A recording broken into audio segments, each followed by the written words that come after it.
Olá, amigos.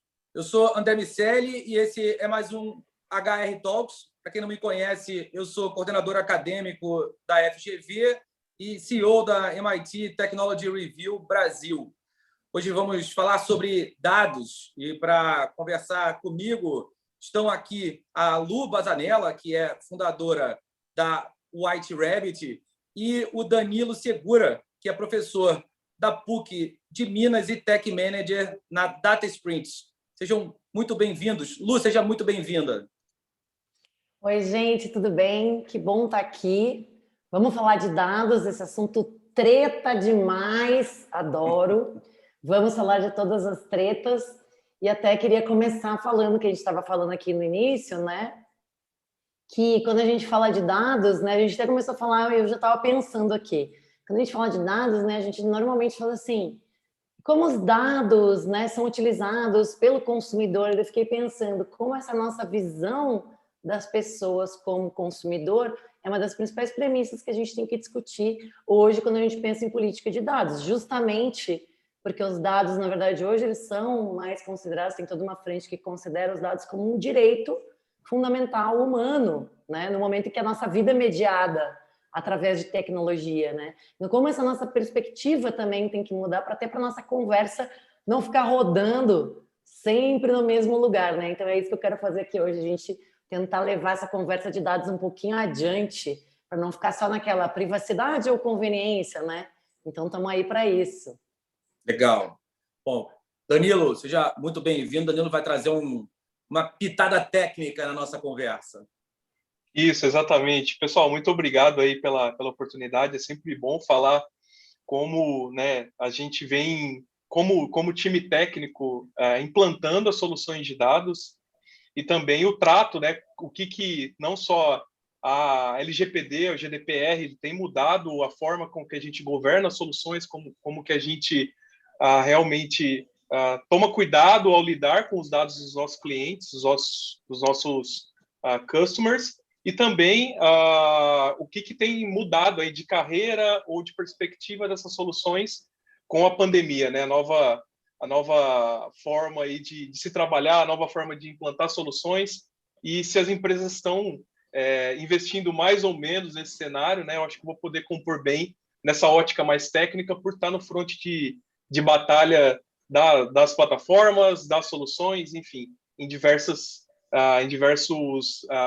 unidades de negócio, vamos dizer assim. Legal. Bom, vou começar juntando um pouquinho do que vocês dois acabaram de falar. A gente tem, fundamentalmente, três visões de país e aí, em função das visões de país, vão acontecendo as estratégias de negócio, porque é aquilo que o país deixa ser implementado em cada uma das regiões sobre dados. Uma das visões é a visão europeia, com a qual o Brasil parece ter bastante afinidade, onde o dado é fundamentalmente uma posse, um ativo do cidadão, é um direito humano, para usar as palavras da Lu. A gente tem a visão americana, que privilegia o gerador do dado. É claro que não é tão reducionista assim, mas é uma visão que favorece a empresa. E tem a visão chinesa, onde o favorecimento, o dono daquela informação é, no fim das contas, no fim da linha, o Estado. E eu quero começar perguntando para a Lu, como você vê, Lu, o impacto dessa visão de país no ecossistema das empresas que estão funcionando ali naquele país e, seguindo esse raciocínio, como empresas que são originalmente de um país vão funcionar em outros países seguindo uma outra lógica. Nossa, adorei essa pergunta, muito bem colocado. Inclusive, até para contextualizar o pessoal aqui, a White Rabbit é uma empresa de pesquisa de tendências e futurismo, e é engraçado como, por exemplo, toda essa questão de dados, ela acaba passando assim é uma questão transversal, né? Então, toda vez que a gente vai fazer, sei lá, uma perspectiva de futuro para um segmento, para uma indústria, ou a partir de uma visão de comportamento, sempre está no meio, justamente por essa mediação da tecnologia. E a gente tem até um slide, Michele, que é exatamente esse. A gente tem um repórter até de China, vai sair o novo agora em julho. A gente fez em julho do ano passado. E uma das primeiras coisas que a gente fala é isso. Gente, não tem como discutir sem a gente entender essas três perspectivas, que são diferentes, têm premissas diferentes, têm práticas diferentes, né? E vem a questão do dado de uma forma fundamentalmente diferente. Então, todas as práticas que vêm, né, a reboque disso, tem a ver com uma visão, né? E aí, essa pergunta, não tenho resposta, já avisando, mas posso dar, enfim, posso fazer alguns comentários, Michele, sobre essa pergunta, né? Como que a gente faz? Então, olha, acho que a gente está no momento de dar sempre vários passos para trás. Então, a gente dá 2 passos para trás e pensa, tem perspectivas diferentes de empresas, de países, quer dizer, né? Eu até dou outro passo para trás, que é o seguinte, a nossa visão de um mercado ou de um mundo globalizado, na verdade, ela é um mito, né? No momento que tu tem uma China, que tem um firewall, né? Eu já tenho ali aquele conceito da splinternet, né? Então, hoje a gente fica meio embasbacado, a gente fica assim, nossa, o TikTok foi banido.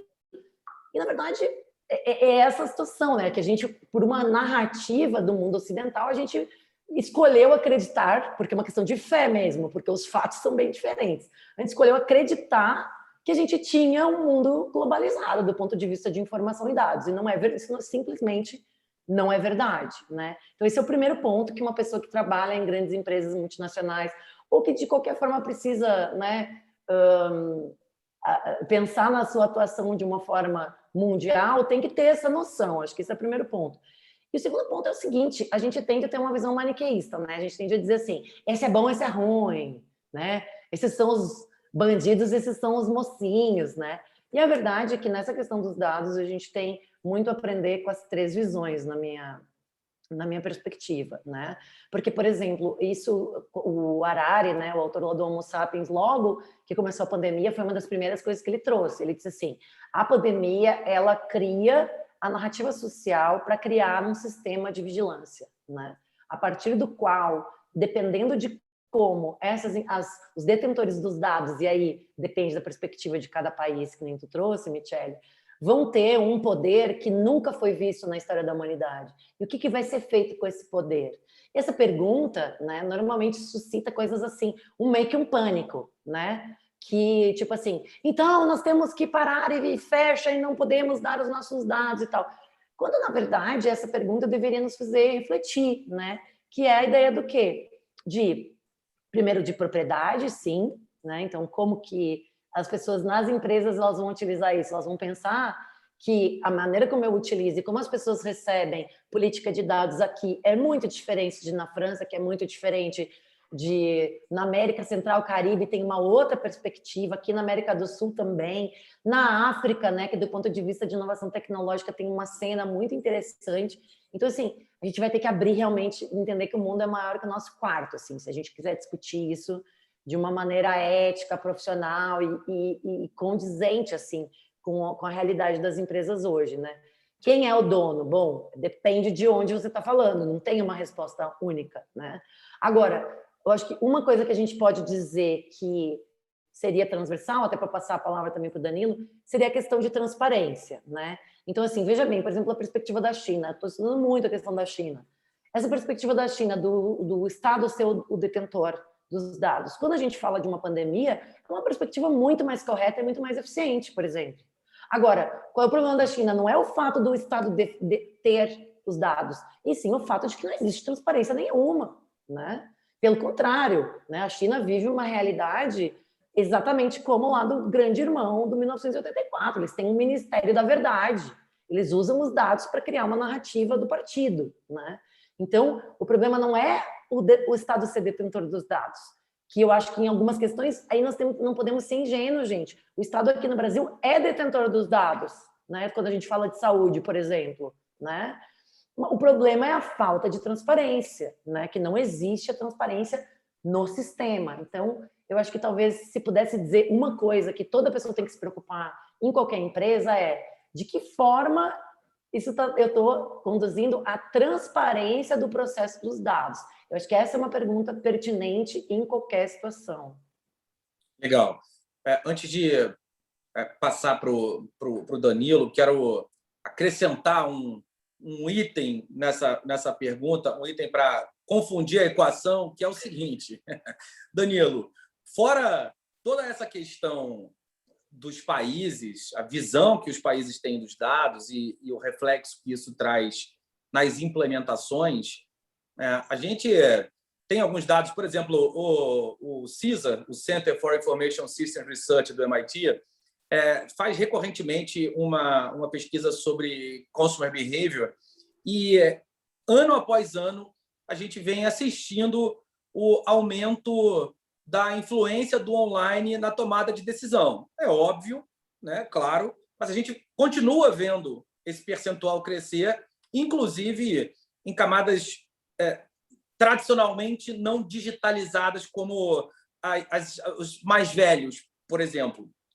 Parte porque as pessoas que estão envelhecendo já chegam com maior afinidade aos recursos digitais e parte porque há uma facilitação, há uma inclusão, especialmente em alguns países, da camada mais velha da sociedade, até porque muitos deles não tiveram opção com o que aconteceu agora na pandemia.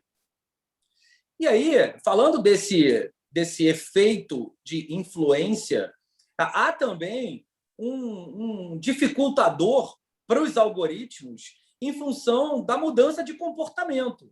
Os algoritmos enlouqueceram no último ano porque nós mudamos o nosso comportamento de busca, de compra, de interesse, tudo muito voltado para a saúde. A gente passou a comprar coisas de maneira diferente e a internet, que estava acostumada a nos ver de uma maneira, claro, estou fazendo uma generalização com a internet, agora os algoritmos estão ali travando, estão reaprendendo a saber quem nós somos.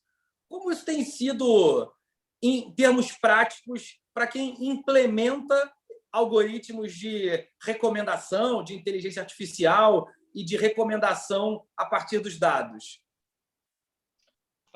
Sobre o primeiro questionamento, né, essa conversa que a gente está tendo, é inevitável com que a gente vá, né, gerar cada vez mais massa de dados. Até tem um livro de referência que eu gosto bastante, que faz algumas provocações que chamam Interpretable Machine Learning. Ele traz algumas afirmações que dizem, primeiro, se alguma informação ela tiver valor, inevitavelmente ela será digitalizada. E segundo, se alguma atividade o custo para você automatizar essa atividade ele for menor do que mantê-la, em algum momento ela também será automatizada. Seguindo, pelo menos na perspectiva Brasil, do que a gente tem aqui, que segue muito o que a Europa prega em legislação e na criação de agências nacionais de acompanhamento, as empresas elas estão investindo de uma forma muito séria em estratégias para anonimizar a informação, para governar os seus poços de dados, né? De forma... eu entendo a questão de a gente ter a transparência, acho que principalmente quando a gente fala em dados públicos, né? Então, assim, quando a gente está falando de dados privados, as empresas elas têm o dever de ter todo o trace aí do que foi feito em cima dessa informação, ter o consentimento de quem gerou essa informação, né? De quem é alvo aí de qualquer manipulação que possa existir.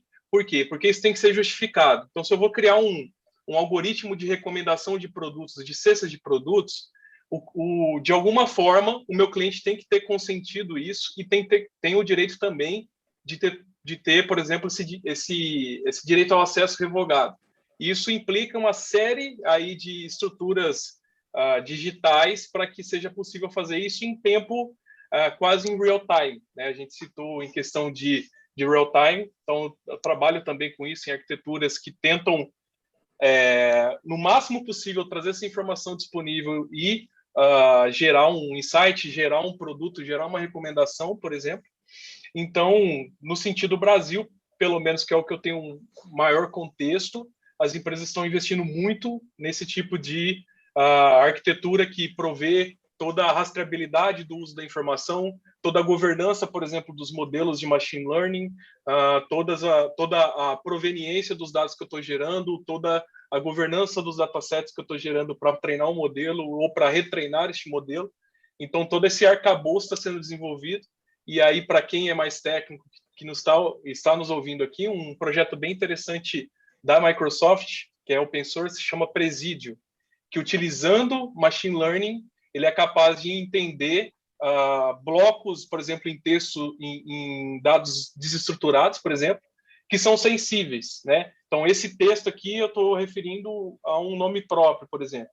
E aí, acoplando essas iniciativas dentro dos arcabouços tecnológicos de dados, as empresas conseguem, enfim, justificar, governar sua utilização, ter o consentimento e também conseguir revogar ou alterar isso ao longo do tempo. No sentido pandemia, até quando começou esse efeito todo, eu até escrevi um artigo no Medium fazendo uma provocação de que, quando eu percebi que tudo isso ia mudar, e eu estava no meio de um projeto de machine learning que tinha muitos dados de clientes, né, e dados de contexto ali, eu pensei, poxa, a gente está fazendo algo que vai ser impactado já agora. E o tanto de coisa que a gente tem aí operacionalizada que provavelmente vai se defasar, né? Então, quando a gente fala, por exemplo, de séries temporais, né, pontos de uma curva, inevitavelmente houve uma ruptura. E houve não só uma, várias rupturas. E vai haver outra quando essa época passar também, né? Principalmente pensando em home office. Acho que o que mudou principalmente foi o nível de maturidade das soluções de machine learning, de inteligência artificial, de dados, né? Em relação a isso, né? Maior monitoramento de qualidade de dados, que tem uma máxima da área que diz que pior do que não ter o dado é ter um dado incorreto, né? E também no sentido governança dessas soluções. Então, conseguir monitorar se um modelo de machine learning ele está se defasando ao longo do tempo, se ele está perdendo sua acurácia, está deixando de aprender com aquele set de variáveis que você escolheu para ele aprender, né? Se elas deixam de explicar o problema que antes elas era explicado. E isso tem uma série de métricas por baixo, técnicas que é possível, e métricas de negócio também que a gente pode monitorar para entender se aquela solução ela deixou de fazer sentido ou não. Isso impacta também diretamente na maturidade das soluções de dados que a gente tem. Então, se as empresas se tinham empresas que tinham soluções não tão maduras assim, alteráveis, com esteiras de desenvolvimento bem situadas, isso mudou muito porque a alteração disso ao longo do tempo, durante a pandemia, teve que ser muito mais rápido. Então, o monitoramento, se as métricas estavam fazendo sentido, se as previsões estavam fazendo sentido, além de monitorar se eu preciso alterar alguma composição de dados aqui para que esse algoritmo possa fazer a ingestão disso e dar um output para mim. Então, alterou muito a questão da maturidade das implementações que a gente tinha. E em relação a essa questão de LGPD, essa questão de confidencialidade, enfim, proteger o cidadão em relação ao seu dado, isso deslocou, né, várias ações técnicas para que fosse possível atingir todas as premissas que foram delineadas com essas novas leis. Além disso, né, em relação a transparência de dados públicos, eu participei de um projeto voluntário que começou com o nome de Covid Lake, depois virou Health Lake, porque a gente viu a necessidade de ter uma fonte de dados unificada, de dados de Covid, de dados de contexto geral, indicadores macroeconômicos e de movimentação de pessoas e tudo mais.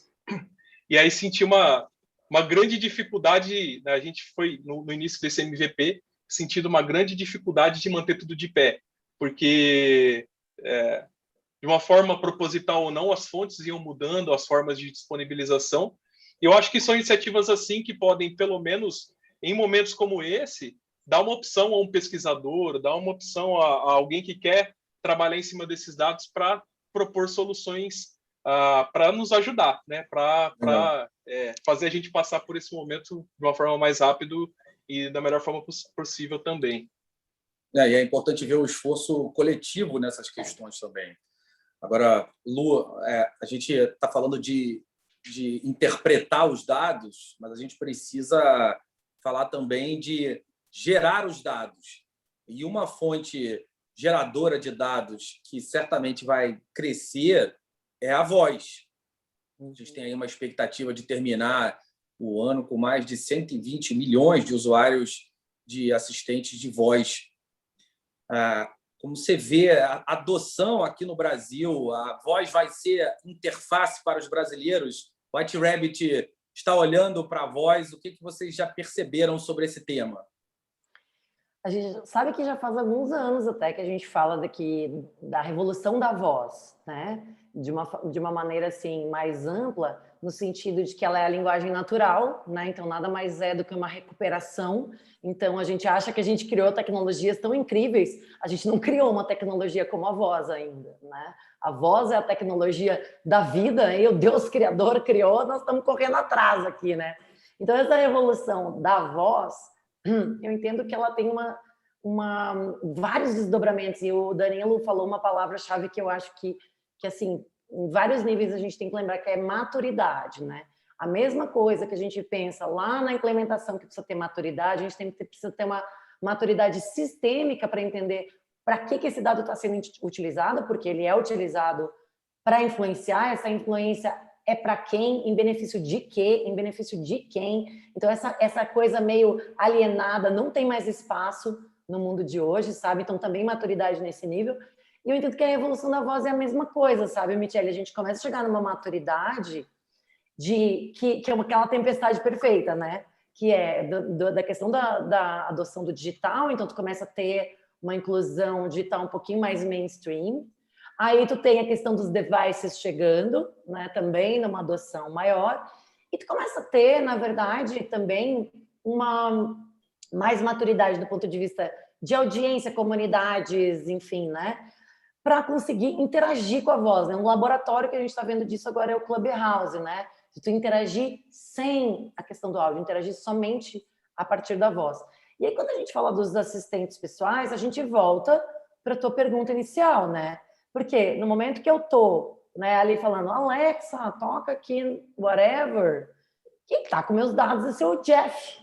Seu Jeff Bezos está com meus dados. E o que ele vai fazer com isso? Ai, que lindo, ele vai me recomendar alguns livros novos, né? Não é isso que ele vai fazer com os dados, né, gente? Então, assim, a gente tem que ter minimamente maturidade para entender, né, que a última coisa que ele está preocupado é em me recomendar os livros que eu gosto, né?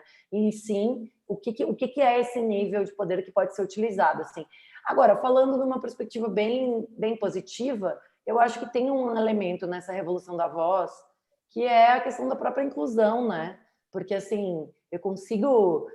É natural eu falar com um dispositivo, certo? Então, isso é uma coisa muito legal para pessoas idosas, para crianças, para aprendizado, para educação. Então, tu falar de assistentes para educação, gente, é uma grande evolução que a gente vai viver com a educação, né? Só que daí, como é que, então, tudo isso que vai ser processado através de linguagem natural e numa perspectiva de inteligência artificial, tu consegue realmente, né? Porque hoje não é banco de dados, né, Danilo? É bando de dados, tipo assim... Bando de dados. As empresas não conseguem processar, mas a gente está no limiar de conseguir processar essa linguagem e conseguir fazer algo de realmente inteligente com isso. Então, até para a galera que está aqui nos ouvindo, developers, pessoas que estão envolvidas diretamente nisso, a gente nunca pode perder, eu acho, a dimensão do que a gente está fazendo nesse momento, né? Do que nós estamos deixando de legado do nosso trabalho, né? O que os nossos descendentes, que antepassados nós seremos, né? Porque é na nossa geração agora que isso está sendo decidido. E daí, Danilo, pode até ficar bravo comigo, quem é developer aqui pode até ficar indignado, mas ainda bem que bagunçou tudo os algoritmos, gente, porque era muito zoado, sabe? Tipo assim, eu acho que o melhor exemplo é o racismo algorítmico, sabe? Tipo, era zoado, graças a Deus que bagunçou. Tem uma opção, uma oportunidade agora da gente resetar, pensar de novo para que a gente está manipulando essas informações, para quem, com que finalidade, porque tem muita coisa legal para fazer, sabe? Por exemplo, a revolução na educação, a partir dos dispositivos de voz. É incrível, gente. A gente pode... uma coisa que a gente tem também um estudo sobre o futuro da educação. A gente abre o estudo falando assim, mostrando aquele meme que é assim, foto de uma sala de aula há 100 anos atrás, foto de uma sala de aula hoje. E é igual, né? A gente pensa, não é possível que o mundo inteiro mudou e uma sala de aula continua igual, e eu vejo, por exemplo, que a revolução da voz, ela vai gerar uma disrupção na educação. Que maravilhoso, sabe? Agora, não é tudo um dispositivo, uma inteligência artificial, saber exatamente em que estágio eu estou, o que eu faço, que música eu vejo. Isso tem também, não podemos, né, ser ingênuos no momento em que aquele dispositivo ele sabe mais de mim do que eu mesmo, né? Toda essa infraestrutura de vigilância que eu comentei.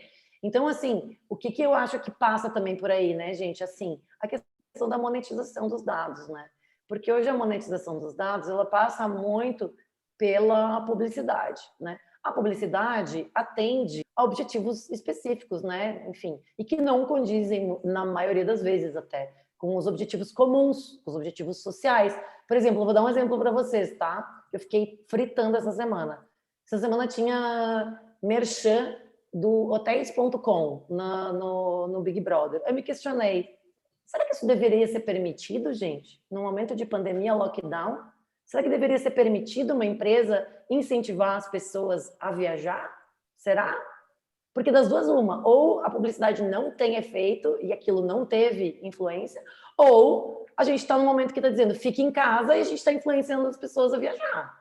Então, assim, essas perguntas difíceis a gente tem que se fazer, sabe? Quando a gente fala de captação de dados, porque os dados são utilizados para influenciar pessoas. E eles são muitas vezes em fragilidades, gente. Tudo que a gente viu, esse movimento de fake news, eleições, o que é isso? É a manipulação de dados numa utilização da fragilidade psicológica das pessoas, né? A gente também, de novo, não pode ser ingênuo. Então, eu vejo isso, assim, é sempre a mesma coisa, né? Quando a gente fala de tecnologia. Eu vejo um mundo lindo e eu vejo um mundo sombrio ao mesmo tempo, né?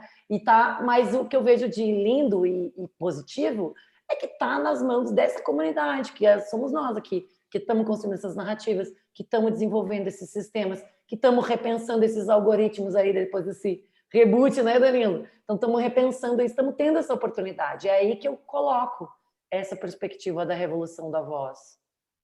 Legal. Danilo, quando a Lu fala de monetização, e eu também acho que isso faz total sentido, me vem à cabeça a possibilidade de um dia tomarmos o controle, de fato, dos nossos dados e, quem sabe, podermos negociar os nossos dados com as Big Techs, sermos remunerados pela nossa navegação de alguma maneira, com créditos, descontos, ou, enfim, algum tipo de criptomoeda ou um criptoativo em geral. NFT. Oi?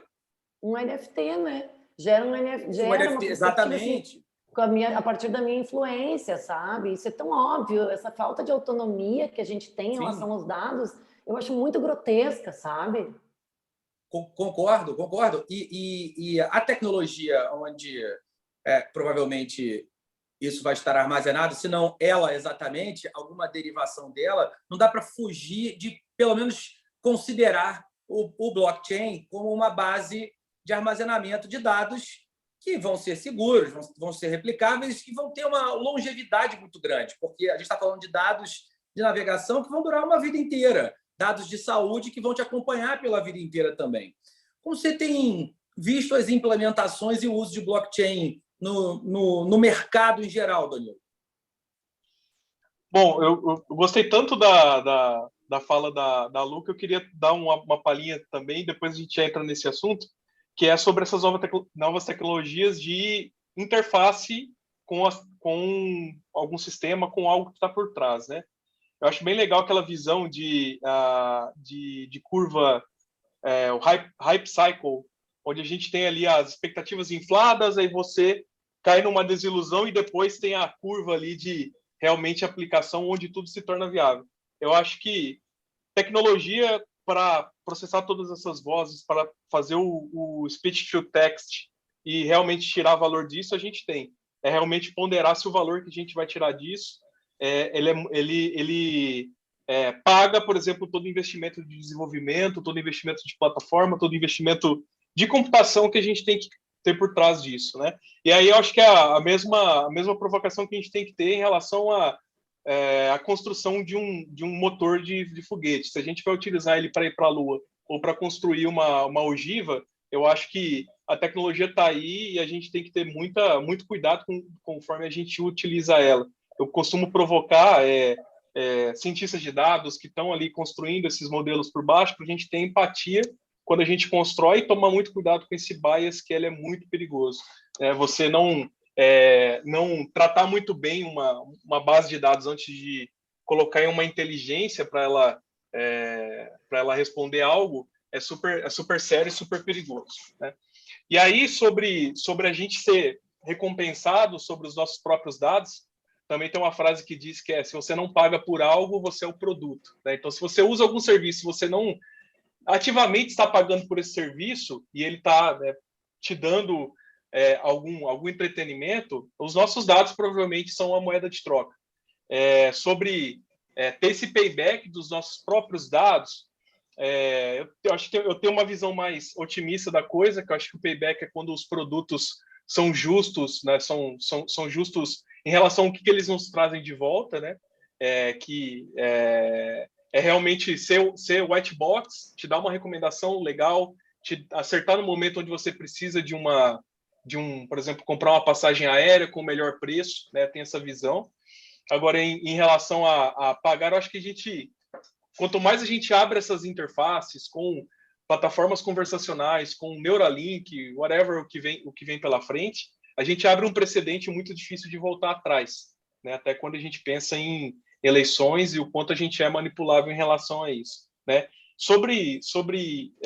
Eu penso que a gente não vai ter esse payback, mas o correto seria a gente ter esse payback em relação a inteligências fair, né, que vão nos dar um retorno justo em relação ao que a gente está cedendo. Então, um benefício, aí um cupom, assim, trazendo muito no micro ali, mas eu acho que pensando nesse nível acima do quão justo essas plataformas, essas grandes empresas vão ser com a gente, eu acho que as leis vão conduzir a isso. Em relação à blockchain, né, do grande banco de dados distribuído que deixou, que abriu o precedente para a gente criar, por exemplo, o Bitcoin. Eu não sou muito entendedor disso, né? Eu vejo algumas implementações, acho que principalmente em logística, mas assim, eu confesso que eu não sou muito entendedor para falar quais são as perspectivas desse tipo de tecnologia ou não. Mas como uma plataforma distribuída, onde usa um consenso de rede, a gente sabe que distribuir, né, a informação e ter um consenso entre todo mundo é muito menos suscetível a um ataque, a uma falha, a realmente uma manipulação do que pensar numa solução centralizada em relação a isso. Aí, pensando sobre blockchain em si, tem até, né, preocupações em relação a isso. Teoricamente, para você ter o consenso de uma transação dentro da blockchain, você tem que ter 50% mais um para determinar que é um consenso. Dos recursos computacionais que estão calculando os hash blocks ali na rede. E aí tem, né, uma provocação que diz, se alguma empresa, se alguma instituição, ela atingiu 50% mais um de recursos da internet, ela passa a controlar a própria blockchain. Então, assim, até ela tem essas brechas que são quase impossíveis de acontecer, mas que a gente tem que ficar de olho. Agora, em perspectivas de blockchain mesmo, não vou me atrever, porque eu acho que é um assunto tão profundo e tão legal que eu não vou ser a melhor pessoa para responder sobre isso. Melhor pessoa chama André Miceli. André Miceli vai nos dar aula de blockchain. Olha aqui. No próximo programa, aquelas que já inventam o programa, Miceli. Vamos deixar o gancho para você que nos assiste. Vamos fazer, gente, o Miceli, melhor pessoa, sempre assista as coisas de conteúdo do blockchain do Miceli. Mas eu queria fazer um comentário, Danilo, assim como eu falei de maturidade, acho que tu falou também, eu queria trazer uma outra palavra-chave que eu acho que assim, tem aparecido também em muitas tendências de comportamento e eu acho que a gente pode discutir aqui, que é autonomia, tá? Então, assim, e a outra palavra é descentralização. Então, a descentralização, que é a perspectiva, né, na perspectiva de rede mesmo, né? E a perspectiva de autonomia ela tá transversal nesse momento. A gente está falando de autonomia em várias instâncias nesse momento. Então, por isso que eu falei de transparência. Como é que a gente vai ter autonomia se a gente não tem transparência? Michele, eu explicava para os alunos na FGV que quando você clica no carrinho de compras, você não está dando só os seus dados para a empresa que você está comprando. Não é só que, então a empresa sabe que eu gosto de sapato de roupa azul. Não, ela sabe tudo que tu navegou. Isso é a mídia programática. Os alunos ficavam assim, não, mentira, não.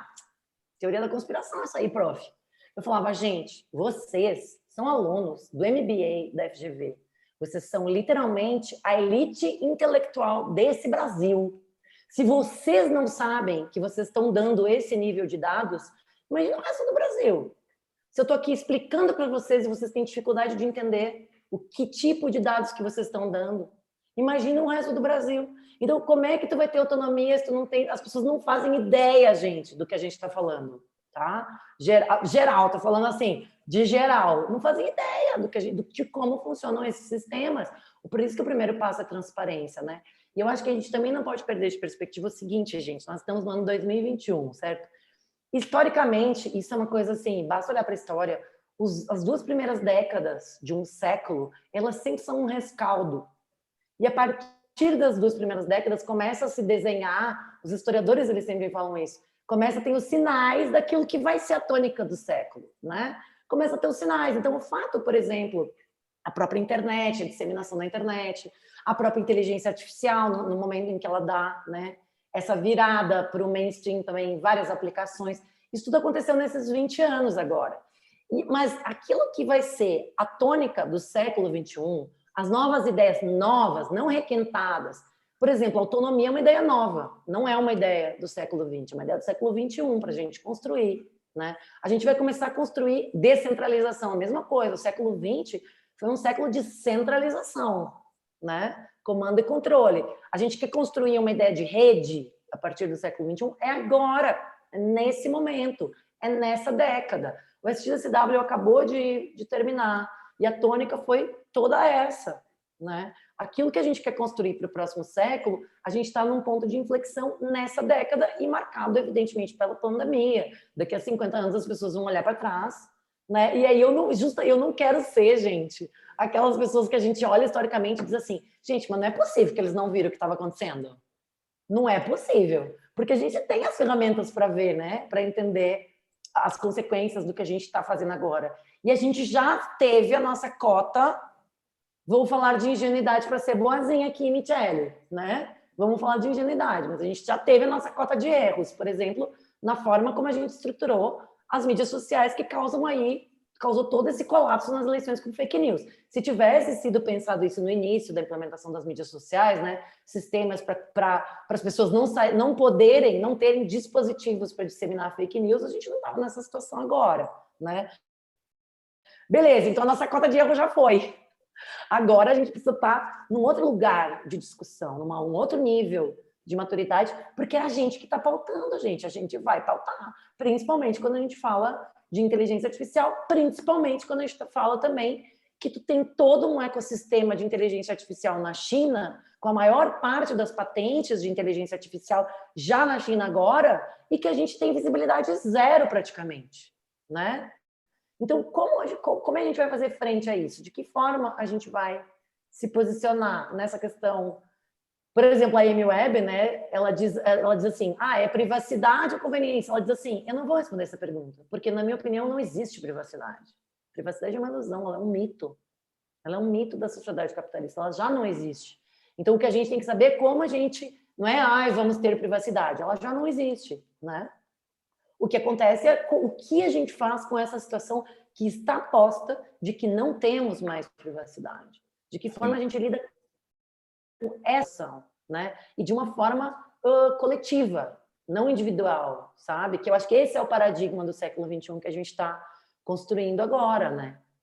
Eu espero que esses movimentos, como o das grandes empresas de tecnologia, de dar uma interrompida na produção de inteligência artificial para reconhecimento facial, por exemplo, por causa do bias, que eles sejam úteis para ajeitar o uso de dados de uma forma mais honesta, mais digna e mais proveitosa para a sociedade. Acho que esse tem que ser o mote.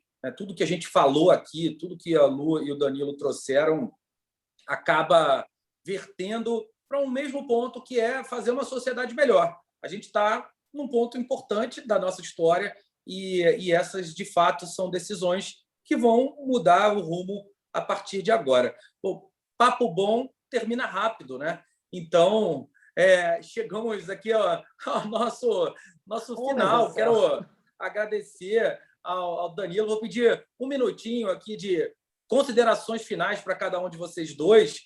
Danilo, obrigado. Danilo Segura, que é Tech Manager da Data Sprints e professor da PUC de Minas.